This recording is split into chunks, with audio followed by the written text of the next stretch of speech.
Welcome to Mystic and the Nerd. You might be wondering who is the mystic and who is the nerd. Do you want to elaborate on that, Jess? No, that's the fun part. It's kind of a game people get to guess. Because we might switch places, depends on the conversation. Well, for Jess and I, the concept of being mystic is such an interesting phrase that's often been taken in strange places by the church, but it literally means to be a seeker of spiritual truths that are beyond our understanding. And I think the Christian life is a mystical one. I think it's designed for us to learn and discover more about God. I think Paul makes that pretty clear when he says things like, "You'll never really understand the love of God, but I want you to understand it." And he talks about how high, wide, long, and deep it is, and then it's beyond even that. So I think Paul gives us some beautiful moments of just opening up our minds to going, whatever we know it to be, it's bigger than that again. And so often in our brains, we try and limit that. We want it all to be black and white. But as Jess and I have repeatedly found, the more that you learn, the more you realize how little you know. And so we are learners of the kingdom. We are people who are just eager to discover more and to search out some of those mysteries and allow them to become some of the very heart revelations that we carry that draw us into a place of understanding ourselves, a place of understanding God, a place of understanding relationship, connection, friendship, a place of understanding grace and love and all of those beautiful aspects. So, mystic and the nerd. How you Yes. doing, Jess? Good. Do I get to speak for the nerds though? Well, you just then outed yourself. Like, Oh, well, I am the nerd. I mean, I think I am, but because I'm a nerd for the word. And a lot of you may know my story and my background, but coming from a really biblically illiterate background, I was always really embarrassed with my lack of Bible awareness. I remember I was in college the first time I saw someone reading from the book of Job, and I walked over and I looked over his shoulder. It was a friend of mine, and I said, "Job? Why is Job in the Bible?" And he's like, "You're kidding me, right?" It's probably right there that I was determined to educate myself a little more before I felt that embarrassed again. So it's been a long journey of digging into the language, the culture, the history, and discovering the depths of some of that biblical knowledge and wisdom, and discovering, like Matt said, I was going to say undiscoverable, the mystery of the word itself has been a really exciting place. And to bring others along on the journey is my favorite part. I found doing this in community is where life happens, where we get to discover more of who God is and who we are. And having these conversations like we get, we mix these two natures, these two different concepts. That's probably the most intriguing thing, I think, of the mystic and the nerd is having these conversations together where we can take some of that head knowledge and put it together with that heart knowledge and see what we get. so I agree with that. Like for me, being at Bible college, often it's what you learn and then what you can communicate by what you've learned. And often what you've learned is through the lens of other people. And oh, that's how that thing works, or that's how that thing works. And part of the mystic part of me is to discover that for myself, to understand that in my own experience. And we love the word yada, don't we?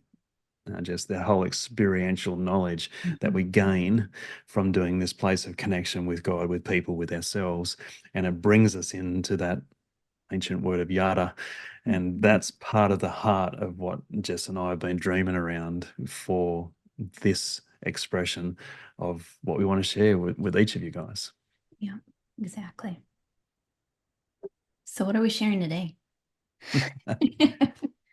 Well, we're kicking off with this idea of creativity. And for me, this is a thought bubble that is growing quickly. And Jess, you've been Mhm. writing the text messages, as I've been sending through thoughts around the place of creativity.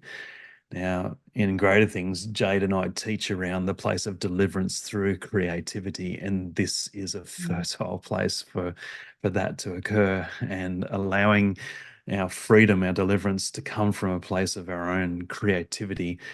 It's a big deal. And so for me, in the Hebrew, that word that we've chatted through before, Jess, on bara, to draw something out of darkness or evil or bad or chaos, is God created. He barad. So what was he doing in that space of what was dark, what was evil, what was chaos? He drew something out of it and created the world that we actually now see, and ourselves included, created in his image. And through Christ in John 15, he shared his divine nature with us. I'm abiding in you, you're abiding in me. And my thought around that too is, if God is living within us through Christ, the creator God, then creativity is often the expression of God in us. Now, creativity in the church has often been limited to the finer arts, which you are a finer artist. Can I say that? Did you like how I did that? Was that a good That's segue? yes, that was really good. I And for really you liked guys it. watching, just look behind Jess. You see some of the finer art that she does. And if you follow her on Facebook or Instagram, you will see that finer artist in full flow. And always love it, Jess, when you're doing those time lapse pictures. And if you've watched anything that I've done with the books that I've written on Three Trees and Three Floods, you'll see the finer artist Mhm. in full flow of what she's doing. But creativity, in my lens, is bigger than painting. It's bigger than drawing. It's bigger than songs. It's bigger than songwriting. It's bigger than being a musician. It's bigger than being an author. The creator God, in allowing creativity to flow through all of us, shows that as many people on the planet is the many different forms of creativity that flows from us. And I know I've shared this with you before, but Bono, when he interviewed Eugene Peterson, I loved how he lands in the place that God has always communicated through the creative. And that conversation was revolving around the Psalms and how God spoke through the songs of the story that flow through the lens of the writer. Mhm. And we now treat that as the voice of God, which is cool that we do that. But do we do that with all of the creativity that's around us? And if we don't, why don't we? And Mhm. so part of these conversations is drawing this conversation out for people then to join it with us and allow that to be something that gives all of the people listening along and watching along and an opportunity to be in the language that we're using or the conversation that we're carrying. So how is the finer artist dealing with this introduction? The finer artist. I like it.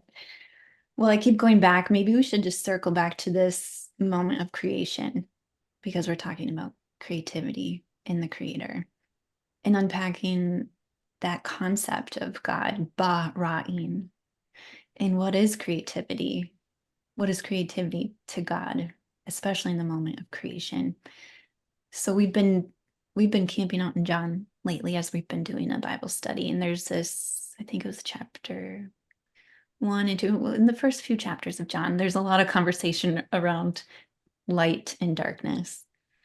And one of the word studies just really honed in on this concept of darkness and brought it back. A lot of John goes back to Genesis and these big moments we see in the creation story.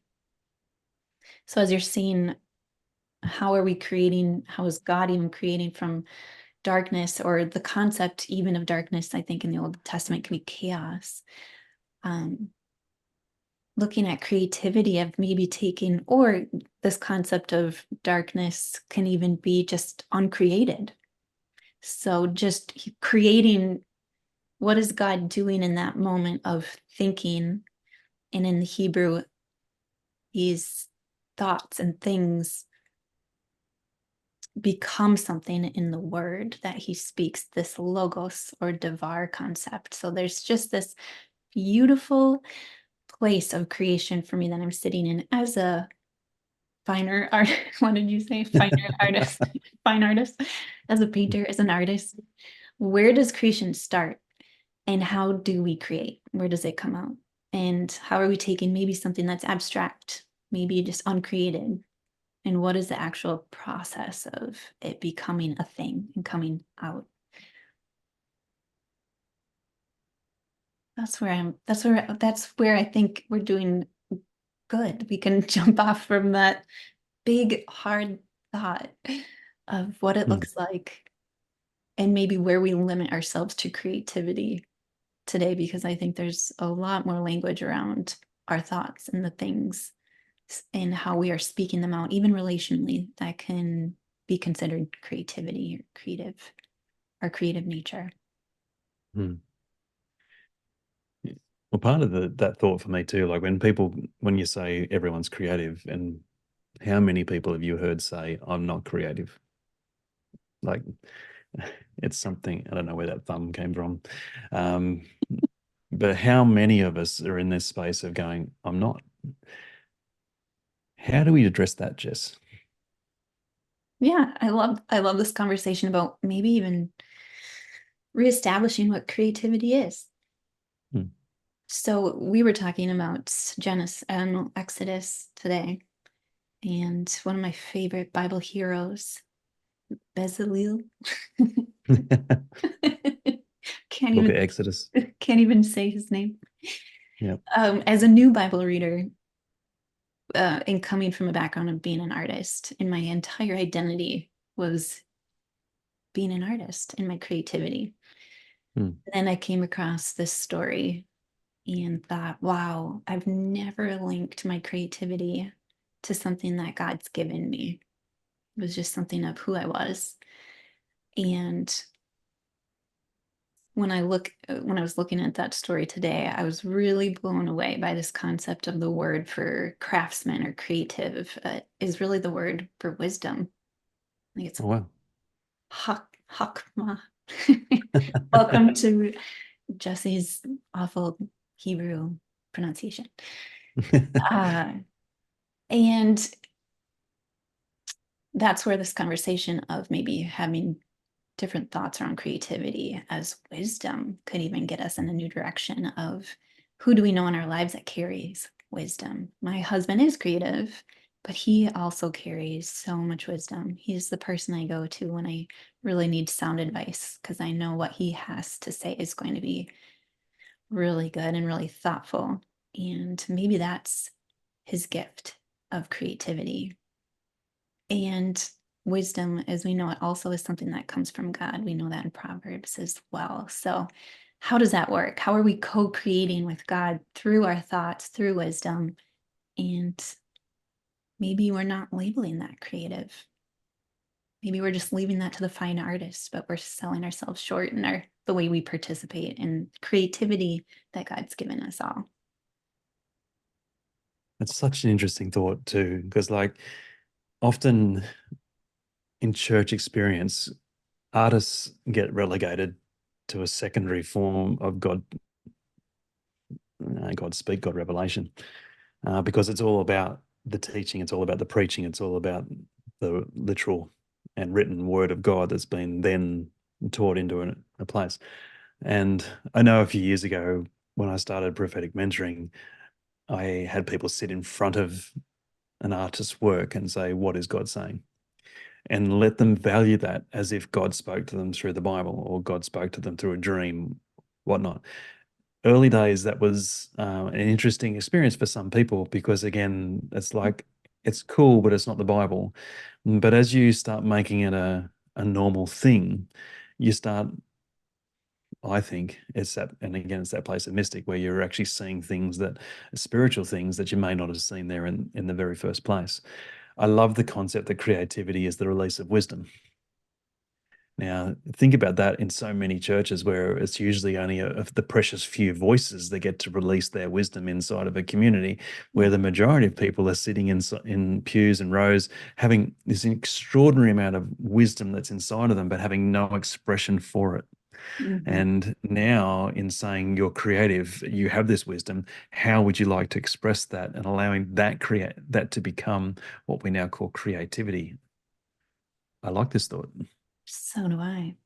And even you saying that reminds me, I'm just gonna put up some notes I made today because I think with the creative, we can often see that person that might have, like, I've been asked to come and perform at churches, and so people come to me and say, I'm not an artist, and we make a place for people that have a certain set of skills, like Bezalel, who is clearly has some kind of gift from the Lord, and it's something that I've always operated in, love doing it.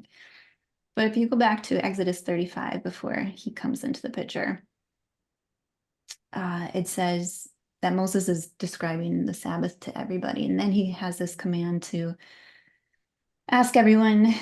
He says, let's see, come everyone whose heart was stirred and whose spirit was willing. In the translation usually says anyone who's creative, but it's because we translate the word for wisdom and oh, wait, hold on, that's coming up. And they came men and women, as many as had a willing heart. And all the women who were wise-hearted, then the language starts going to attaching willingness in their hearts and to wisdom to a wise-hearted person. And all the women whose hearts were stirred with wisdom spun yarn. Again, that's usually translated as all the women who were creative were able to come together, and then they're using these creative giftings as craftswomen to spin their yarn. But I love sitting in these words of wisdom associated with these, but connected to the heart. So I actually thought, and it continues with these words: willingness, a heart that's stirred in wisdom, over and over, repeated. And I just couldn't even see it in my translations while I was looking. It's like they kind of took those words out of it for me. I mean, I like the way that it's easy to read. I'm not knocking translations, but to associate the concept of our hearts and wisdom and creativity, that kind of took that idea for me that there was only one person that was given all this wisdom to do all these things, and say, hold on a minute, there's so many men and women that are coming forward that have hearts that are geared towards and stirred towards moving with the spirit, that are guiding them through this creativity, and they're making and producing all these incredible things. And then we go into the story of why am I stuck on his name today? We can all laugh. We can all laugh at the nerd today. Yes, Bill. Bezalel. Thank you. Um, but I think that changes maybe that the way that I've always lifted him up, and I really just got to sit with the idea of the creatives and the hearts that are moved. And what is creativity? I think it really is just, and the word for heart is really fascinating because it's linked to your soul. It's linked to the inner man or inner woman in your understandings. It's not, I think we're so removed from the Hebrew understanding of heart when we think of it in our English today, at least I am, in that it's a piece of who they are coming through them through this process of creating, that we get to see God and the Yeah. Spirit move through a community. Yep. That's what I love, because part of this is the untapped part of most experiences of church that I've had. And to release that, and again, it's giving people that language too, Jess, because like if you don't know that you can be creative, you won't be. You will leave that in the hands of other people. And that revelation itself, it takes time to seed that within you. Mm-hmm. Like, there have been times where I've invited people to share and teach in a church setting, and that's like they bring everything in the moment there because they think they may not get another moment of time to do the teaching. So it all becomes quite um, even sometimes confusing because there's so much content they're trying to bring into a moment of their wisdom that we've lost that great creativity thing. Yeah. And part of what you're sharing and saying is showing how it's also a community event. So in the story of Bezalel, there you go. Yes. Uh, if that's how you pronounce it. If Thank it's you. not, go for it. Go. It's So really you good. guys watching, go for your life. Look at Exodus 36, verse 1. Um, and then Yes. try the second one too, a highliab or Yeah. something like that. But you have this concept of the story and is that God gives them the plans, but then he puts it in the place of the craftsman to create. And then the people bring all these gemstones and gold and all that sort of stuff for him to do the creating by. And he had too much.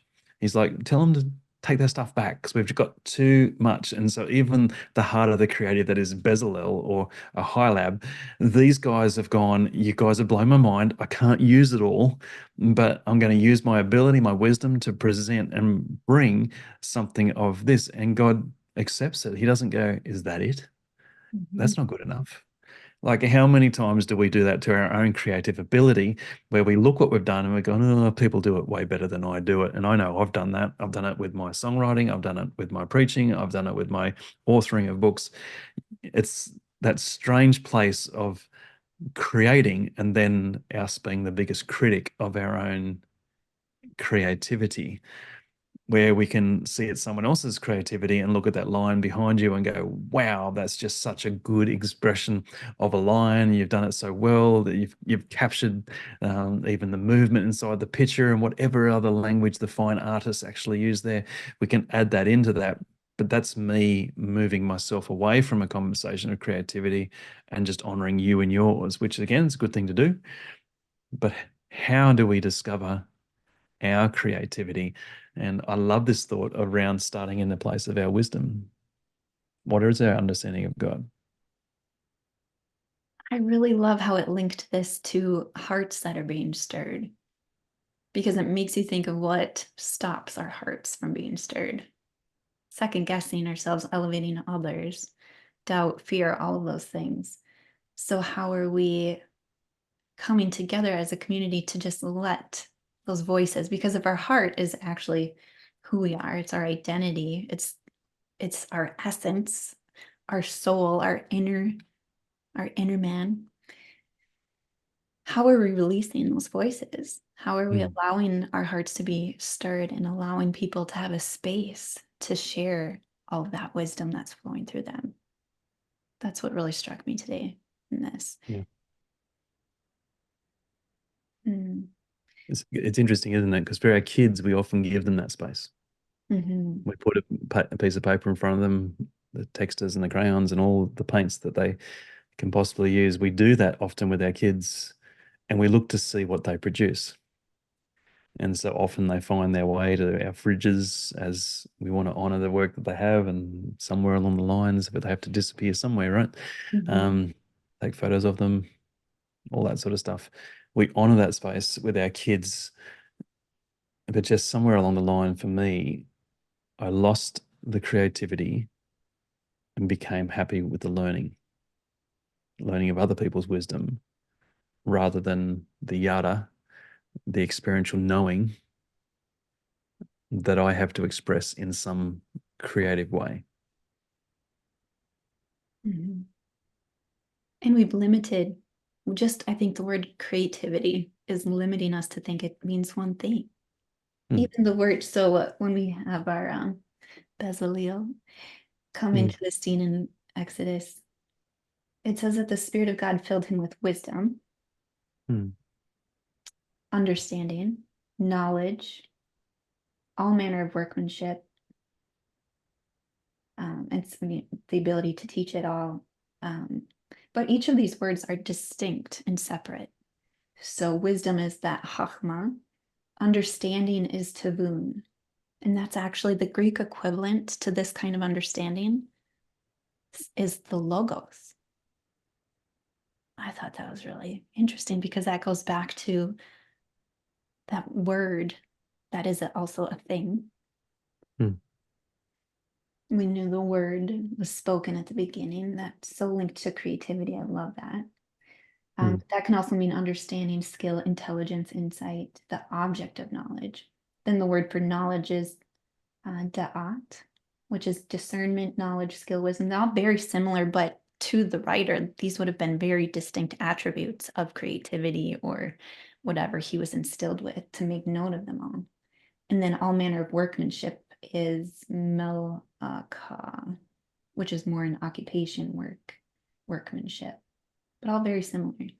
So look at all the mm, different ways we distinguish creativity just in this one story, but how much we've limited it for ourselves, mm. just just in our social norms, not just the church, but just in general.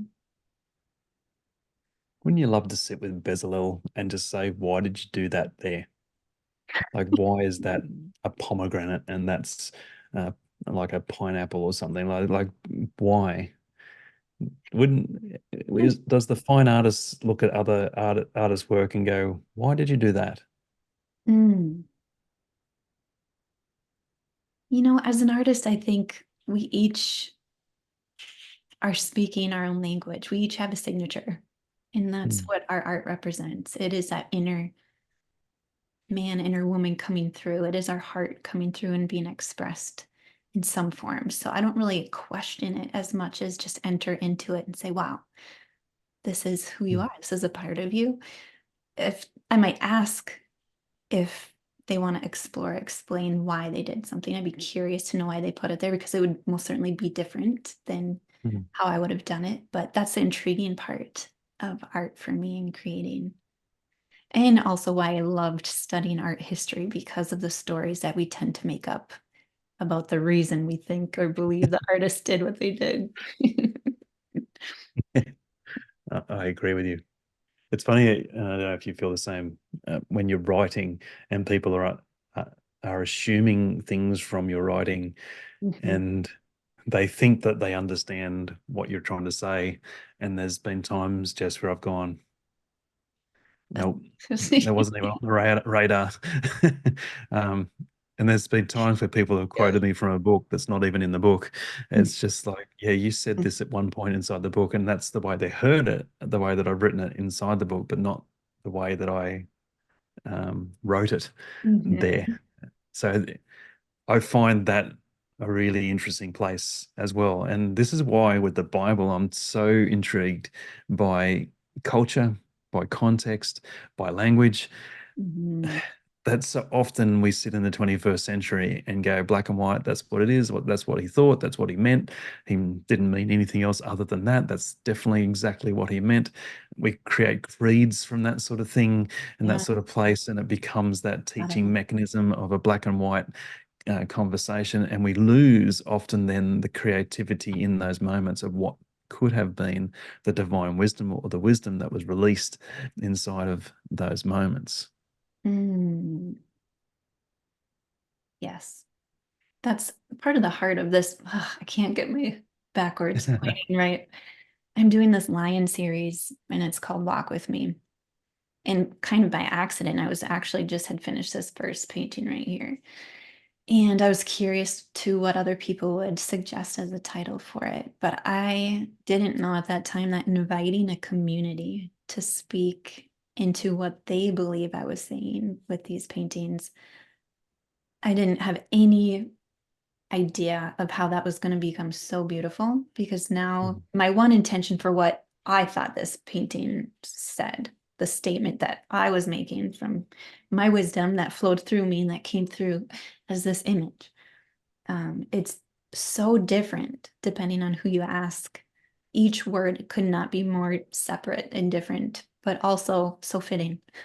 So I invited people to give it a title, and I looked at all these different words and just said yes, because I can see each one of those could be some kind of the meaning for that person, and I wanted to value that and honor that. So I decided that I'm going to take everybody's words and just string them together as one big picture of what this one image can mean and speak to a community, which makes it much more interesting to me. So that's in a place where it worked out really well. There wasn't like where you're saying. I've also had it where people make assumptions about my work, maybe in a negative way that it's hard for me to understand maybe how that was not my intention, but that's what came across. Some of my religious pieces I've used in the past of putting modern day people in, not to upset anybody. It was really for me to see myself in a more traditional concept. And I didn't think that that could come across as offensive to some people that think that that's a really sacred place that shouldn't be changed, or maybe even understood the intentions of my heart behind why I Mm. did that, and why I would put people in t-shirts, or Jesus in a t-shirt and a pair of jeans or something, along those lines.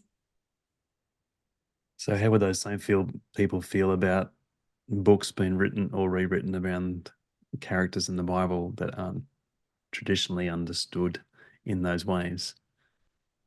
Well, we could segue into how creativity can become uncomfortable for some people that like the black and white, or to like things um, to not be changed or challenged. Yeah, definitely. That can be a stretchy place that some people will not want to jump on board with.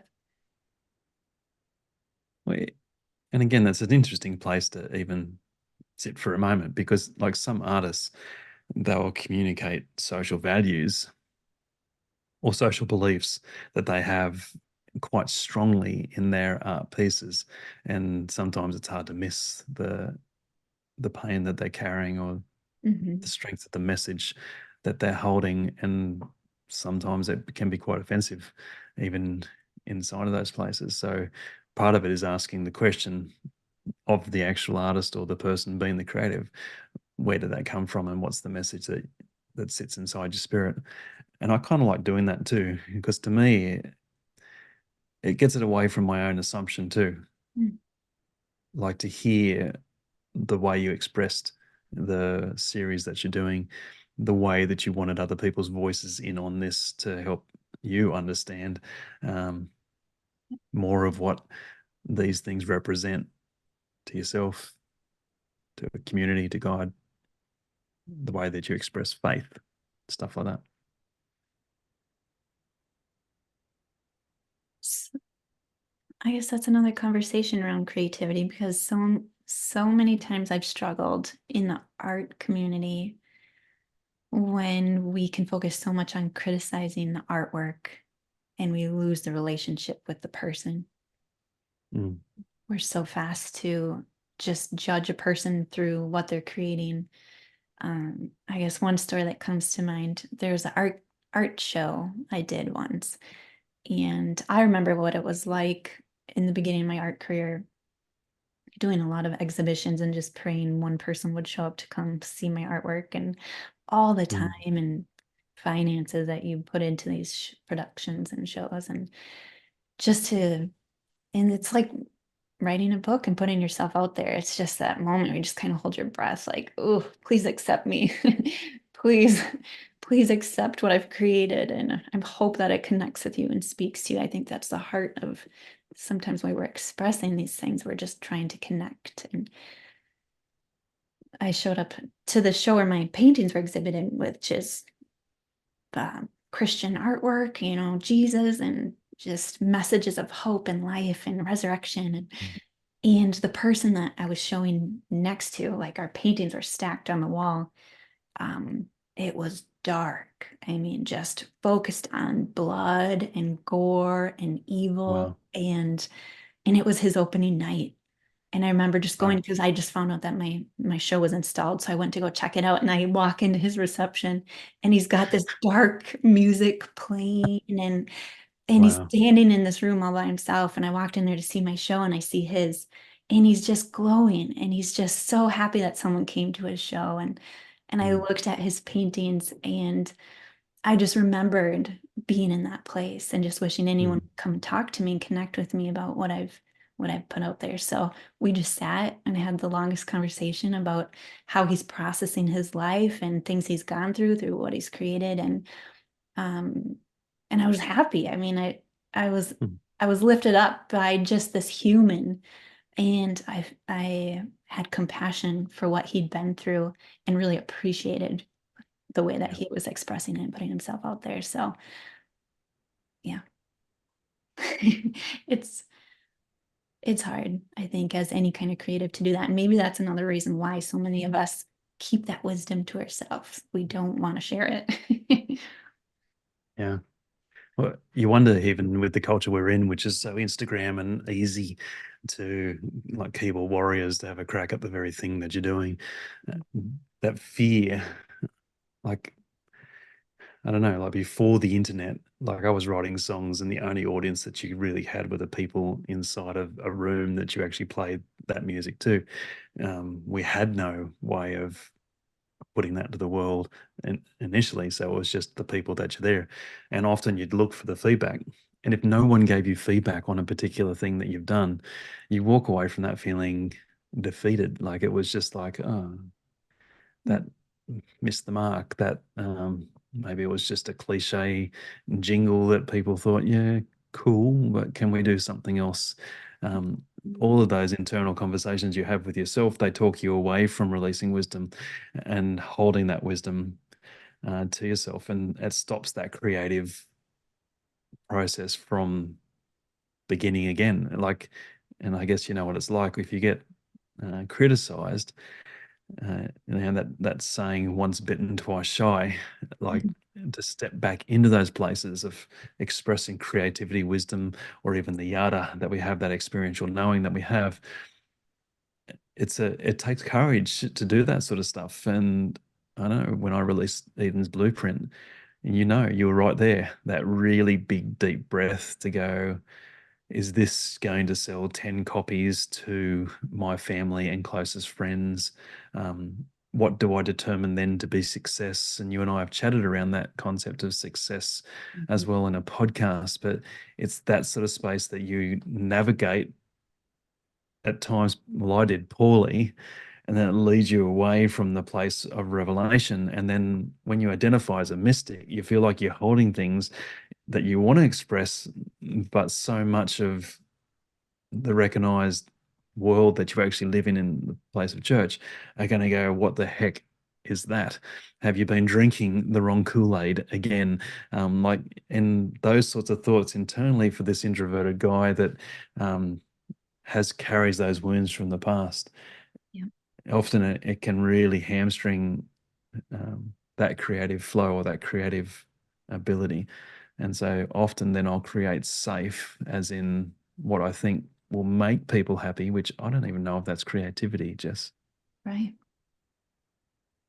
Exactly. I even in college, I almost dropped out because I was in a fine arts program for my bachelor's, and the feedback I was getting, you don't forget the criticism. It's really easy to forget the compliments, but I still remember in my senior show, my senior exhibition, I had this, you were supposed to have this little like guest signing book, and everyone that came to look at the show, they all, I like your work, I like your work. But one person wrote in there, I don't get it.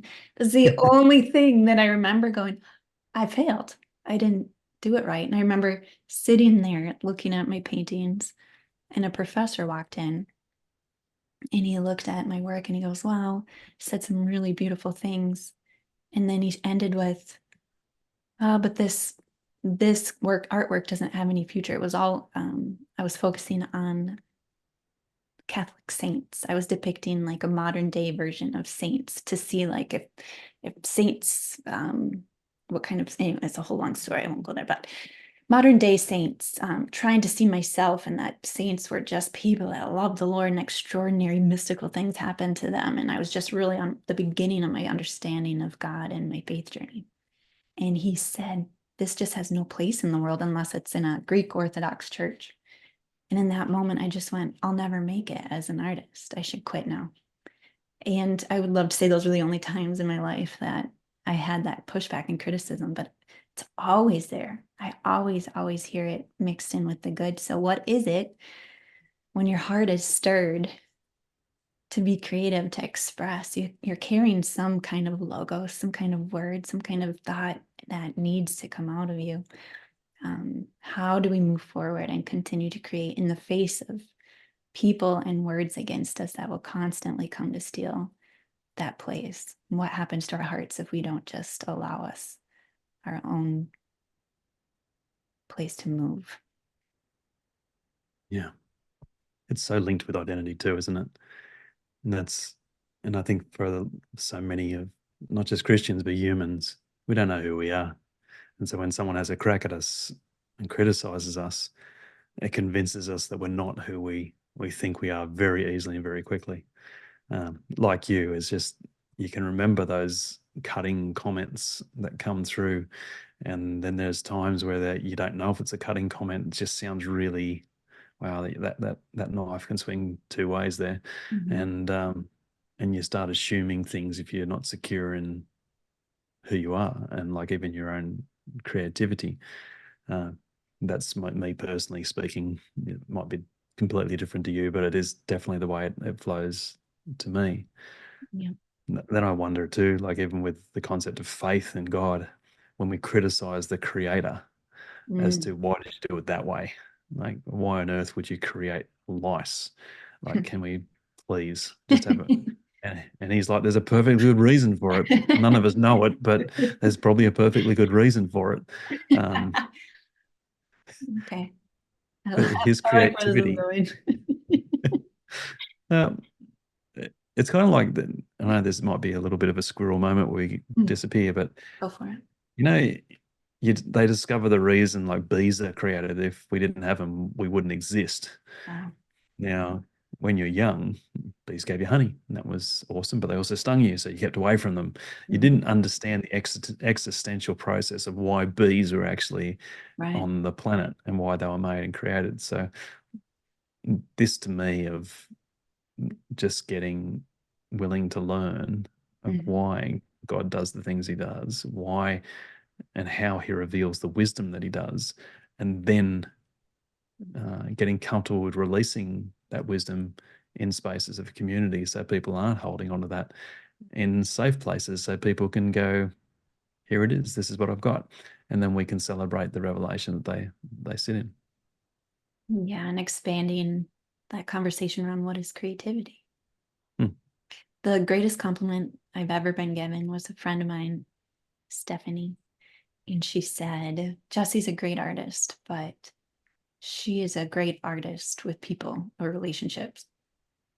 And out of anyone that's ever complimented any kind of gifting or painting or anything, that was a moment where I've held on to that as a piece of my identity, to think about how we paint with relationships. And you've asked me that too. Even then, I think of stories in the Bible of people who painted so profoundly well with relationships.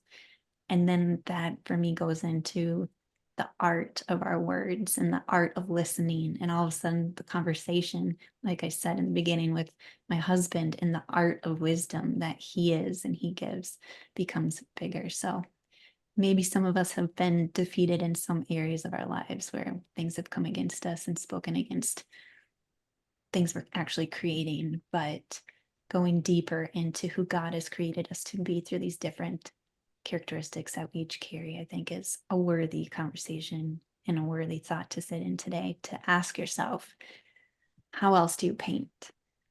How else are Hmm. you creating? Hmm. It's a good question. You think that's a good place to put a Selah moment in, Jess? So you got more? I think that's a good moment. I think the whole idea of creativity shows that there is way more for us to discover. And as each person born into the world is going to carry their own wisdom and knowledge and their own yada, Mhm. that's the great wellspring of the kingdom of God. Like there's more yet to be revealed as each generation gets born. As we listen to their questions, as they discover the very things that they've learned and hear their stories. And I think that's part of creativity is listening to the story of the creator and the creative. Yeah. So for everyone watching along, this is the Mystic and Nerd. Yep, we're on YouTube. We kind of want to do this thing, see where it takes us, see where it leads us, and just hosting conversations that stretch us, go beyond where we've been before, allowing us to see it in scripture, but then allowing us to experience it in our own day, culture, and life experiences. Thanks, Jess, for hanging out with us. Yeah. Thanks, Matt. See you guys again soon.